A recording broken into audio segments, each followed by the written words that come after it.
This is Glow in the Dark Radio.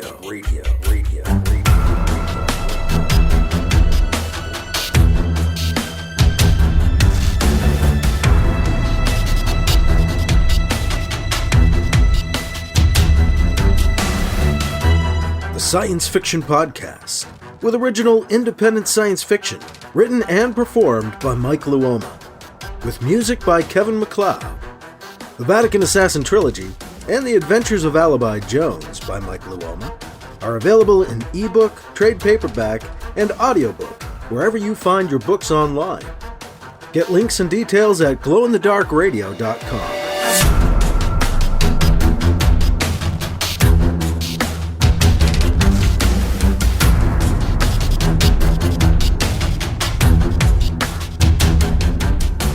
This is the science fiction podcast, Glow in the Dark Radio. I'm your host, your writer and reader, Mike Luoma. And I've got the first part of Chapter 24 of Vatican Assassin, the special 15th anniversary edition, coming up on this episode of Glow in the Dark Radio.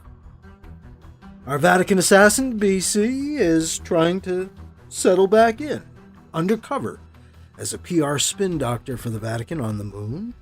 But a blast from his past is about to explode on the scene, creating a little chaos for BC within the Lunar Prime Vatican mission. We'll meet BC's unexpected guest as we get into Chapter 24 of Vatican Assassin on Glow in the Dark Radio. Now, I was faced with another long chapter, 36 minutes in this case or so, and it did not divide up nicely. So this is going to be a little bit on the short side, and then part 2 of Chapter 24 on our next episode will be a little bit longer. So about 12 minutes on this episode, and then about 24, so twice as long on the next. Just kind of the way it divided up. As I record this, it's March 11th, the last day of the Smashwords Reading eBook Week sale, their annual sale. I've got some of my ebooks on sale. So if you are listening on the first day this is out on March 11th, be sure to head over to smashwords.com to get yourself some cheap ebooks. You can get the Vatican Assassin Trilogy 3rd edition for 75% off, just $1.24. The Alibi Jones Chronological Omnibus is half price, 50% off, at just $2.49. I'm giving away Alibi Jones and the Sunrise of Her free, and you can also get Alibi Jones and the Time War of the Devriesium free. All of those on sale for one more day at smashwords.com. Just look for Mike Luoma, Mikeluoma, or Alibi Jones or Vatican Assassin to find my books. And you can save on them today at Smashwords. I'd like to remind you, if you've bought any of my books, if you could, please leave a review. Your reviews are like gold. They are worth so much, and they help spread the word about my books. So if you've read a book or listened to a podcast or listened to a book, if you could, please leave a review or at least rate the book or the podcast to let other people know that it's worth listening to or reading. That'd be awesome, please, and thank you. I want to thank my patrons, too. The patrons keep this whole podcast going. And if you want to become a patron, you can do so at patreon.com/glowinthedarkradio. Or head over to glowinthedarkradio.com and look for the Patreon link. There's 3 different levels, $2 a month, $5 a month, or $10 a month, depending on your enthusiasm. Right now, patrons are getting things like free audiobooks on Spotify. And remember, if you are a patron, hit me up. I know at least a couple people have, and they told me it's working very well. They've been able to listen to a couple of audiobooks absolutely free on Spotify. So that's what I have for my patrons right now. Also, getting you early episodes, although this week is just a regularly on-time episode. But next week, I do believe part 2 of Chapter 24 will be an early episode.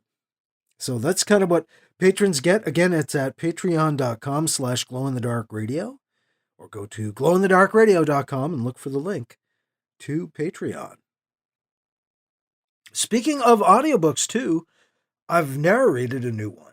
So, work continues. If you want to hear me doing some self-help narration, you can check out the new book I've narrated. It is now on Audible, called How to Set Healthy Boundaries. And there's a whole lot more, but that's it, basically. How to Set Healthy Boundaries by Edgar Wise, and narrated by Mike Luoma.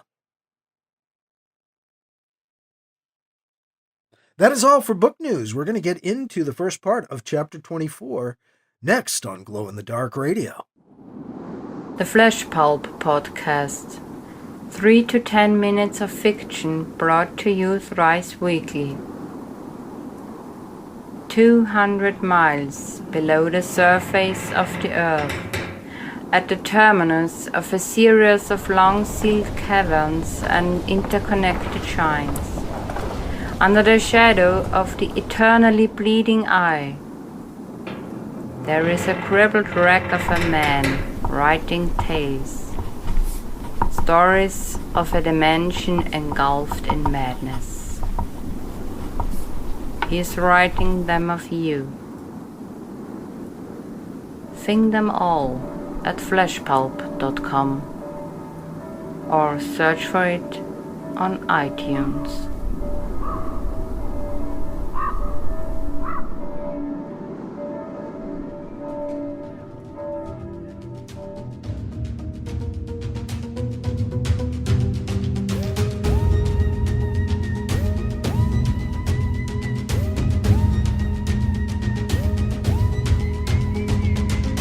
Now here's Chapter 24, Part 1 of Vatican Assassin on Glow in the Dark Radio.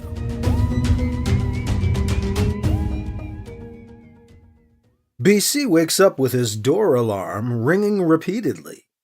Ring, ring, ring, ring, ring, ring, ring, ring, ring, ring, ring, ring, ring, ring, ring, ring, ring, ring, ring. My headache is gone, but now there's a whole new one starting. Who the hell is so annoying? I swear if it's Swan, I'm gonna kill her. Who is it? BC calls out to the comm.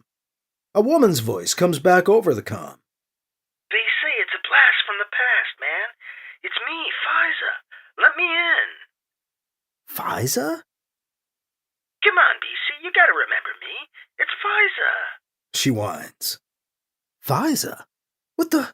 Where the fuck did she come from? What rock? Let me in, man, come on. She's getting loud.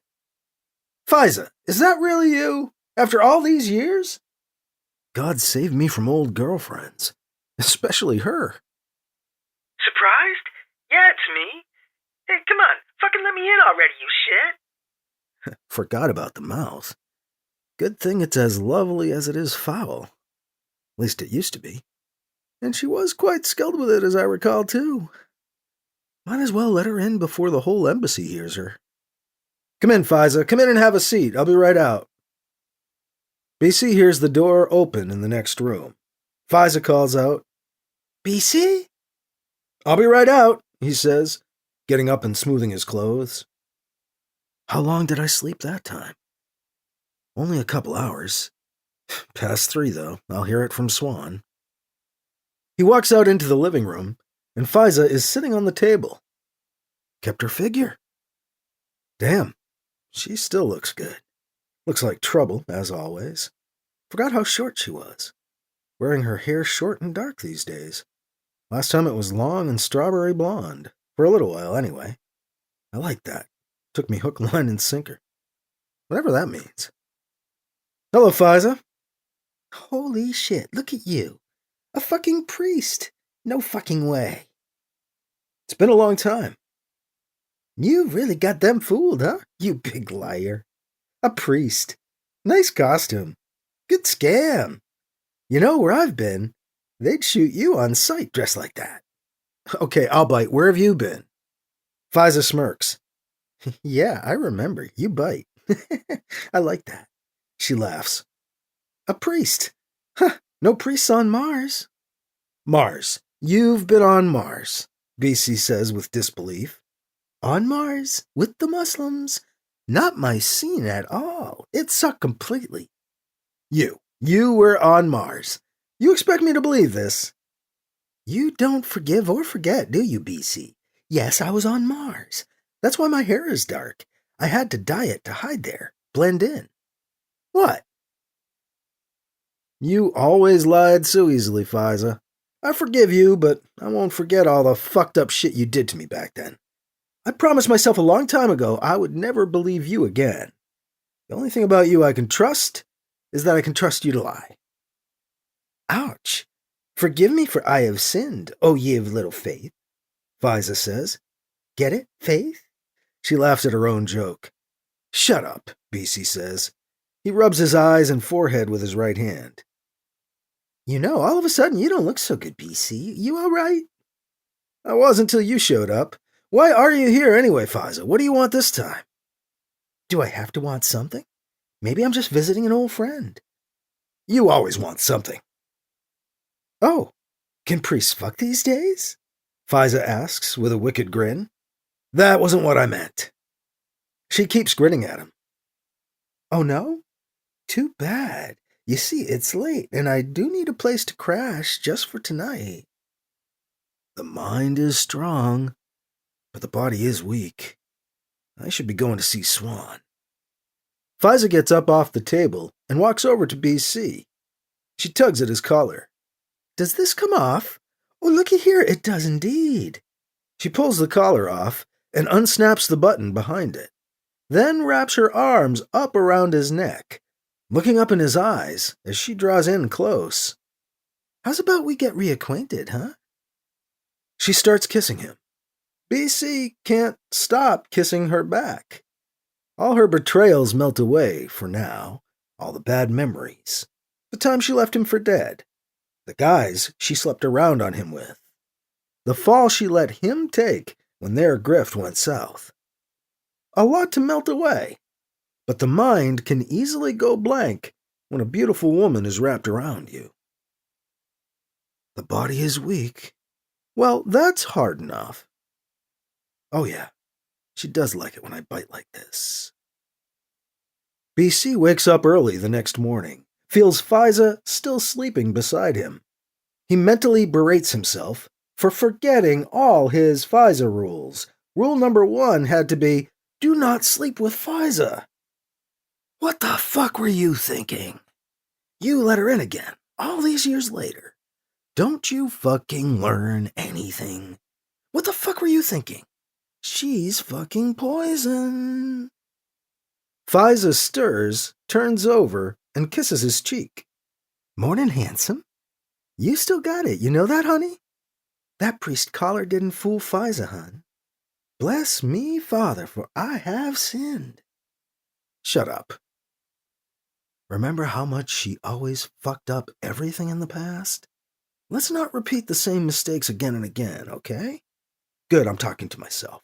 She really does bring out the best in me. So, this whole priest thing, she says. What is it, some con gone out of control? You could say that, BC says. I did. She smiles a fake smile and bats her eyes at him. He ignores her and goes on. I figured religion would be a good cover for my import-export scam I was running on Linderstern Finch. You remember that station, don't you? That's where you left me the last time you fucked me over, remember? Remember leaving me for dead? Good old days? BC says, his voice slick with sarcasm.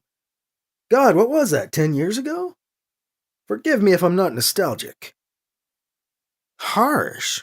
You got any drugs here? Fiza starts rummaging around. I'd grab her to stop her, but I know what will happen then. Not again. She turns anything physical into, well, sex. She's very good at that sort of manipulation, and very good at that. No, trust me, after what I've been through the last couple months, I don't need anything else in my system. She looks at him, a little puzzled, but plows ahead. Yeah, BC, you know I remember Linderstern Finch, but I don't want to dredge that all up and rehash it over and over again, okay? She's getting louder. We both made mistakes. We were young and stupid, and let's leave it at that, okay? Her face is red. She suddenly seems aware she is almost shouting. She regains her composure and asks BC in her softer voice, What did you do after Lindenstern Finch? It's a long story. BC shakes his head. She can change emotions on a dime. That's fucked up. How about you tell it over breakfast? She says. It's so sad, the way you have to work everybody, get something out of them. Faiza jumps off the bed with the sheets wrapped around her and yells down at BC. Jesus fucking Christ! Will you give me a fucking break? Get over yourself. I just asked for some breakfast, not the fucking moon. I fucked your brains out last night, didn't I? I'm not the only one who wants something. All right, calm down, Faiza, calm down. Jesus. Look, I don't know what to think. Faiza calms a little. I think you should make us some breakfast while I freshen up. She ducks into the refresher and closes the door. BC gets up and walks into the living room to muster up some breakfast. Headache's gone, anyway. One of them. The other's in the refresher. His message light is still blinking. 6 messages from Swan. Delete. BC throws together some muffins for breakfast. After the refresher, Faiza walks into the living room, wearing only a sheet wrapped around her. Breakfast? She asks, looking down at the muffins on the table. Best I could do on short notice. Coffee? Please. There's no coffee on Mars, did you know that? So you're sticking with that story, huh? I'll tell you all about it sometime. But come on, you told me you were going to tell me how you became a fucking priest. They made all the different denominations, ministers, priests, in the Great Reunification 5 years ago. Yeah, but how did you get to that point? Come on, juicy details. Don't talk with your mouth full. Nice. Don't play with your food like that. Yeah, I get it. Muffin and muffin. Funny. Why don't you eat them both? The body is weak. The mind is pretty weak, too, when you get right down to it. Speaking of getting right down to it, BC is in the refresher a half hour later, beating himself up again. I cannot keep doing this. Gotta be pheromones or something. Undeniable attraction. Carnal desire, whatever you want to call it. Lets her wrap me right around her little fucking finger. And I'm not 19 anymore. I should be over this sort of shit by now. Can I come in? Faiza yells from outside. BC opens the door, steps into the bedroom. I'm just coming out. Do you mind if I use it again? She asks. Nah, go ahead. Don't think you got out of telling me your story, Faiza says, before she closes the refresher door behind her. BC gets dressed while she freshens up. He calls the Cardinal. Good morning, Campion. Good morning, Cardinal. You missed your time with the Reverend Swan yesterday, Father Campion. She's quite upset with you. I know, and I'm sorry. I had every intention of being there, but I'm afraid I'm still getting these terrible headaches.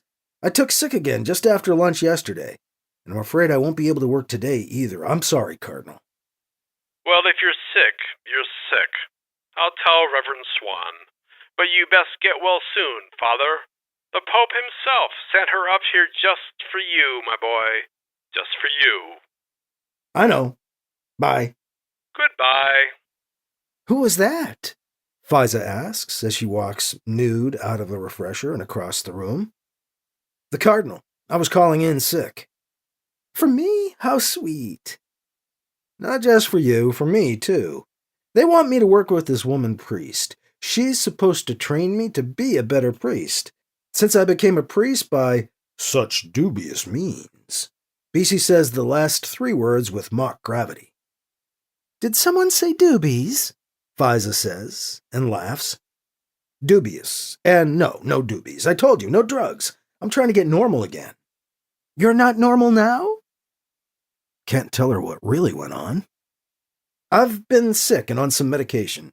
I'm better now, but there are still some residual effects, some headaches I get from time to time. I'm trying to let the remnants of those drugs pass out of my system before pouring any new ones in. I see. Sick, huh? Her brow furrows, and her mood suddenly darkens. Nothing fucking contagious. Better not be, or I'll fucking... Relax, nothing like that. You're fine. Don't worry. So let's get back in bed. Fine, but I don't think I can... Shh, she says, putting her finger to his lips. She taps his nose. Tell me how you got into this mess. How did my favorite young con man get conned into a priest's collar?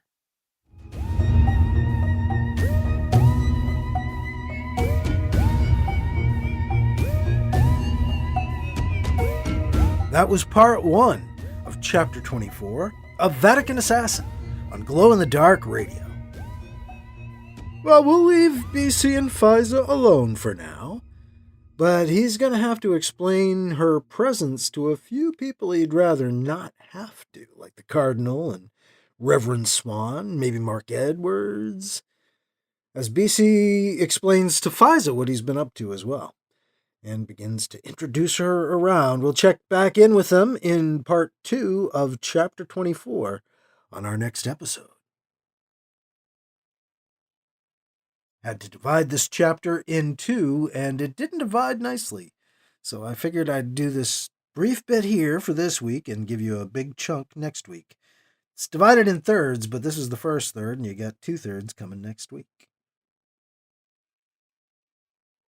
And just a reminder, it's the last day of the Smashwords Read an eBook Week sale, going on at smashwords.com, where you can save on Vatican Assassin, the Trilogy collection, the 3rd edition, or save on the Alibi Jones Chronological Omnibus, get the Sunrise of Her ebook for free, the Time War of the Devrisium ebook for free, a couple of Alibi Jones titles free. It's all happening at smashwords.com, and it's only one more day, March 11th, that the Read an eBook Week sale continues. Again, thank you to my patrons who help support this podcast through Patreon, patreon.com/glowinthedarkradio. If you can help, I'd love to have you. Head over to patreon.com/glowinthedarkradio and pledge for $2, $5, or $10 a month and help support the podcast. If you can, please review the books or the podcast wherever you listen or read. It helps spread the word, and I can use your help. And a reminder, too, I've got a new professional audiobook, one I've narrated as part of my narration gig, that is just out. A self-help book by Edgar Wise called How to Set Healthy Boundaries, now available on Audible. We'll get back to part 2 of Chapter 24 on our next episode. That's all for this week.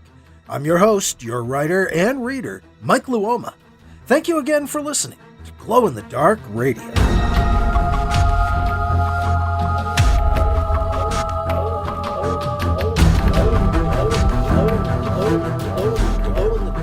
Glow in the Dark Radio.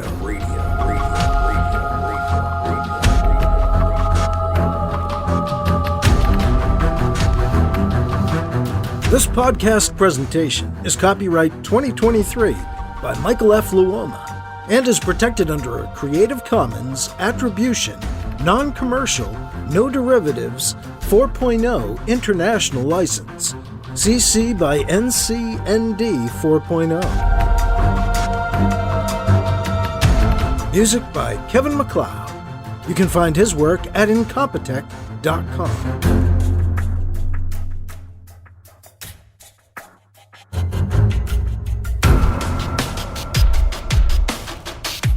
Mike's books are available in ebook, paperback, and audiobook, wherever you find books online. Get links and more details at glowinthedarkradio.com and mikeluoma.com. This has been a presentation of Glow in the Dark Radio.